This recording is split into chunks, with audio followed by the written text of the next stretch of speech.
Today we're talking about distributors. You pulled it out of the car, you don't panic. Hey, no, don't panic, don't panic. We're gonna put it back in. It's not a big deal. It's just a little whirly, fire-breathing, gear-driven. And now for something completely different.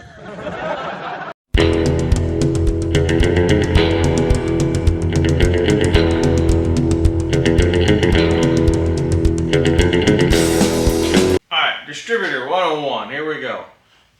You're either putting points back in your distributor or you're running electronic ignition, which Petronics, okay. I'm going to give you a little bit of insight on both. Now, points is a very good, it worked for many, many years and it still works to this day, points. There's nothing wrong with points.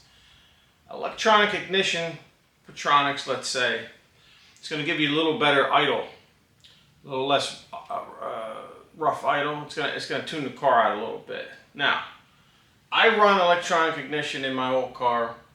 They do not make an HEI. They do not make an aftermarket distributor for this car. There's no listings for this Oldsmobile, okay? Just letting you know. But for most Chevys, Fords, Dodge, they make an HEI, which is electronic ignition built right in to the distributor. But if you don't have that, like we have here, we go with electronic ignition. It's a little module that replaces the points. Now, I run electronic ignition, and you might not ever have a problem with electronic ignition. You can go 10, 15 years, the car won't have any problems. Or you have problems, within a year, and the problems you're gonna have are the car's just not gonna start. So electronic ignition it's usually a direct fail. It's either gonna fail completely or it's just gonna work great. So what I do, I always carry points in my little toolbox, just in case the electronic ignition fails, or you can carry another Petronics, it's up to you. But electronic ignition is about the best way to smooth out the motor, etc. Now don't panic. We pulled the distributor out, okay? We're not going to panic, because what I'm going to show you next is how we bring the car #1 piston top dead center on a compression stroke, and we're going to put this distributor back in. And this works for all makes. When I say all makes, Dodge, Ford, Chevy, Oldsmobile, Pontiac, cars. Okay, this is the same principle. It works on all of them. So let's get going on that. Right off the bat, if you're running Petronics electronic ignition on your distributor, you do not need the resistor. Okay, I'm going to show you in the schematic. Before we just start jamming this back in the car, there's a couple things we got to do, okay? And most of the procedure is the same on every car. We need to get the #1 piston top dead center, okay, on the compression stroke.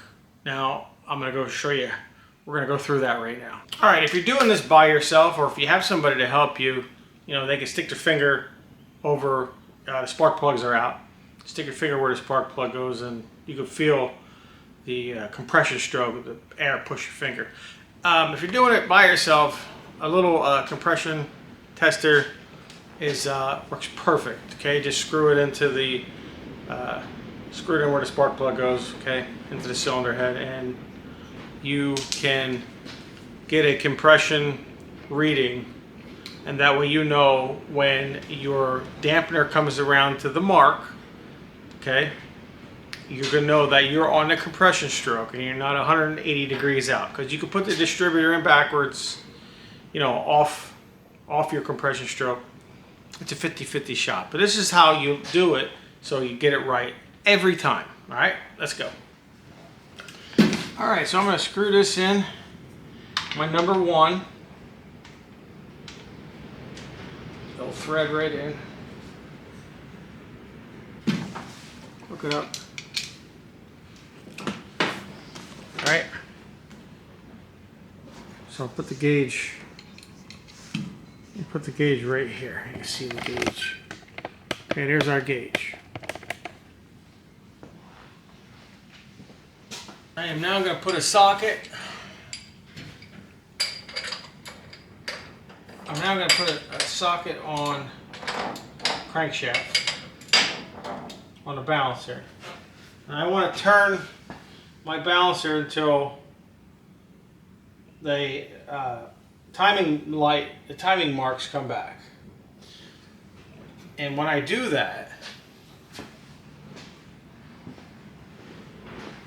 as I'm turning them, you keep an eye on the gauge.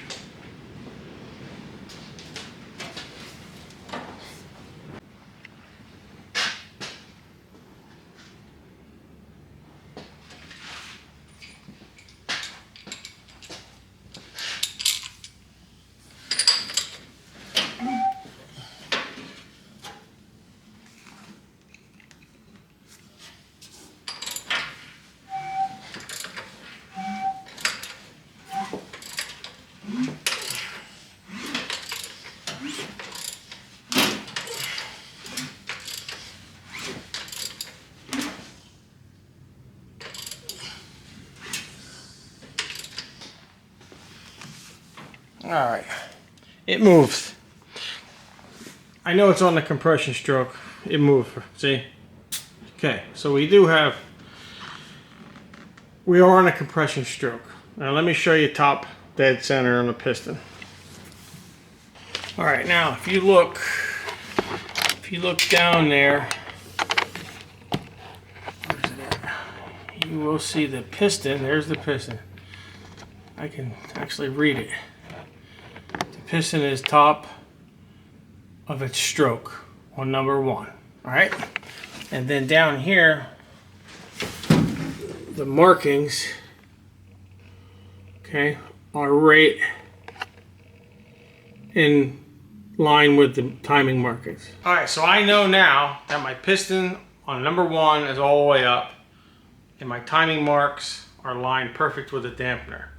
So now we can put the distributor in.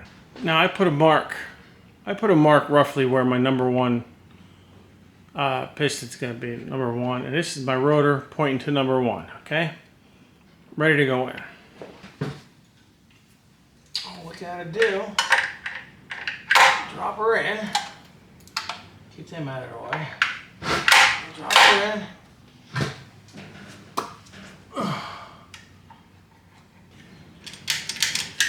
Alright, this gives me number 1. I don't know if you can see it. That's where my number 1 is. Number 1 right there. Okay, set it.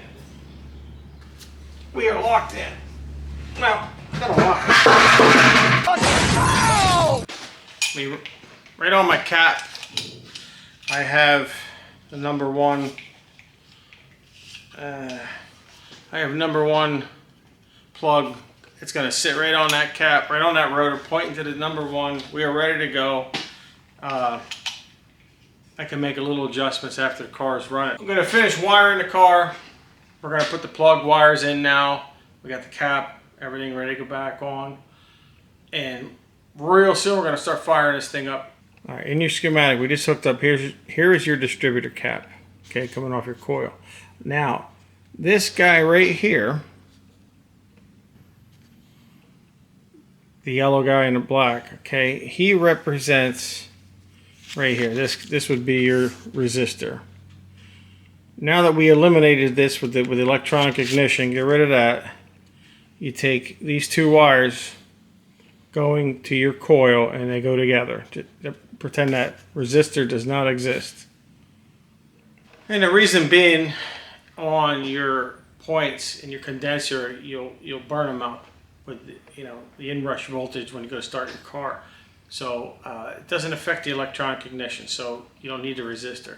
All right, other than that, we're gonna put the cap, plug wires, everything, put the plugs in, get this thing rolling, and we're gonna finish wiring the car. I just wanted to show you, putting a distributor in is not a big deal. Anybody can do it. It's nothing to panic over. It's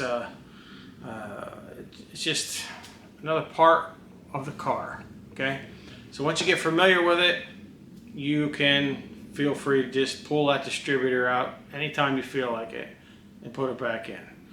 Thanks for watching. Please like and subscribe, and I will see you again on the next one. Thank you.